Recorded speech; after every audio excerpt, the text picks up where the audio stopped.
Class లో December prelims mains కొత్త class start అవుతుంది. ఈ నెంబర్ కి కాల్ చేసి రిజిస్టర్ అవ్వండి. లిమిటెడ్ సీట్స్ ఉన్నాయి. అంటే ఈ సినీ ప్రముఖులు ఒక్క రోజు కోసం పోలీస్ స్టేషన్ పోయిన ఇంటికాడ క్యూ కట్టి ప్రభుత్వాన్ని తిడుతున్నారు, నన్ను తిడుతున్నారు, అతన్ని పరామర్శిస్తున్నారు. ఏమైంది అధ్యక్ష? అతను కాలు పోయిందా, కన్ను పోయిందా, చేయి పోయిందా, ఏమైనా కిడ్నీలు దెబ్బతిన్నా, ఏమైంది?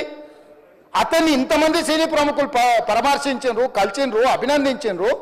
కానీ ఆ పిల్లగాన్ని కనీసం అన్న పరామర్శించడానికి సినీ ప్రముఖులు ముందుకు రాలేదంటే సినిమా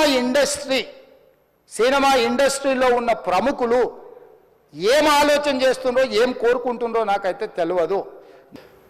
సార్ 2 తారీఖు వాళ్ళు అప్లికేషన్ పెట్టుకుంటే 3 తారీఖు పోలీసులు తిరస్కరించారు. 4 తారీఖు హీరో కానీ హీరోయిన్ కానీ సినిమా ప్రొడ్యూసర్స్ కానీ ఎవరు థియేటర్ రావడానికి వీల్లేదు. ఈ థియేటర్లో మేము సెక్యూరిటీ ఇవ్వలేము. ఈ థియేటర్కు ఉన్నది ఒకటే దారి. ఈ దారిలో ఇంతమంది వేలాది మంది అభిమానులు వచ్చినప్పుడు మేము కంట్రోల్ చేయలేము, వద్దు అని తిరస్కరించారు. తిరస్కరించిన తర్వాత కూడా 4 తారీఖు 9:30 ప్రాంతంలో హీరో రావడం జరిగింది. రావడం కారులో వచ్చి థియేటర్లో పోయి సినిమా తెచ్చి మళ్ళీ కారులో వెళ్ళిపోతే పెద్దగా ఇంత ఇబ్బంది జరుగుతుండేనేమో లేదో నాకు తెలియదు.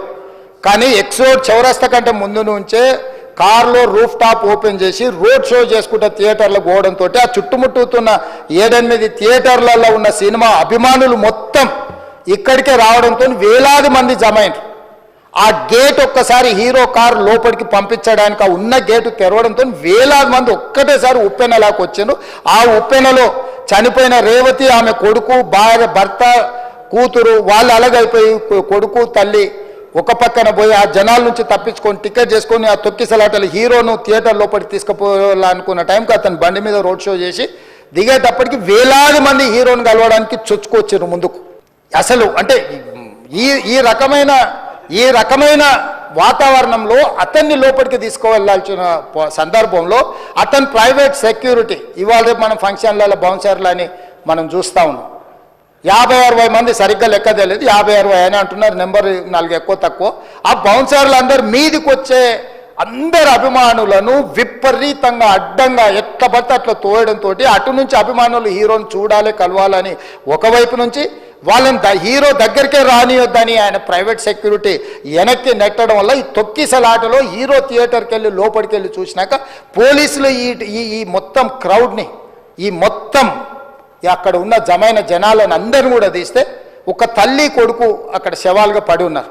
ఆ తల్లి అంత తొక్కిసలాటలు కూడా నేను ఆ వీడియో చూసిన ఆ తల్లి లోపలికి వచ్చినప్పుడు కొడుకు చేయి పట్టుకొని ఎంత జాగ్రత్తగా కొడుకుని తీసుకొని వస్తుందో ఆ తల్లి ప్రేమ ఎట్లుంటుందో అక్కడ నాకు చూసి నాకు అర్థమైంది. ఆ శవాలుగా మారిన తల్లి కొడుకు చెయ్యి ఇడవలే అధ్యక్ష, అట్లే చెయ్యి బిగ్గర పట్టుకొని పోలీసు వెళ్ళి చూస్తే ఆ తల్లి, ఆ పిల్లగాడు, ఆ తల్లి ఆ చెయ్యి వదలకుంటే కన్నబిడ్డను పట్టుకుని తల్లి చచ్చిపోయింది అధ్యక్ష. అట్లాంటి సిచ్యువేషన్లో పోలీసులు తల్లిని కొడుకుని హాస్పిటల్కి అక్కడ ఫస్ట్ ఎయిడ్ ట్రీట్మెంట్ చేసిండ్రు. పోలీసులు ఏమి డాక్టర్లు కాదు, హుటాహుటిన తరలించిండ్రు. హాస్పిటల్కి వెళ్ళిన తర్వాత తల్లి చచ్చిపోయింది, పిల్లోడు కోమాలు ఉండు. ఆల్మోస్ట్ పోలీసులు పిల్లవాడు కూడా చచ్చిపోయింది అనుకున్నారు. బ్రెయిన్ డెడ్ అయింది, ఆక్సిజన్ అందక ఆ అబ్బాయికి. సో ఆ సిచ్యువేషన్లో వెనక్కి పోలీసులు వచ్చి హీరో గారికి విషయాన్ని తెలియజేసి హీరో గారు వెళ్ళిపోతే హీరో ఎందుకు వెళ్ళిపోవాలనుకున్నారు పోలీసులు అంటే ఇంకా వేలాది మంది అభిమానులు అక్కడనే ఉన్నారు. హీరో గారు థియేటర్లో కూర్చొని ఉండడం వల్ల, సినీ ప్రముఖులు ఉండడం వల్ల ఈ బయట జమైన వేలాది మంది అభిమానులు అక్కడ నుంచి పోకుండా అక్కడనే ఉండడంగా థియేటర్ లోపల కూడా బాల్కనీలో, టాప్ బాల్కనీలో హీరో కూర్చుంటే కింది నుంచి పై వరకు వెనక్కి తొక్కుట పైకెక్కి హీరో చేతులు కలపాలని కోతులు ఎగబడ్డట్టు, కోట మీదకి కోతులు ఎగబడ్డట్టు ఉల్టా పైకి తొక్కిసలాట జరిగింది అధ్యక్ష.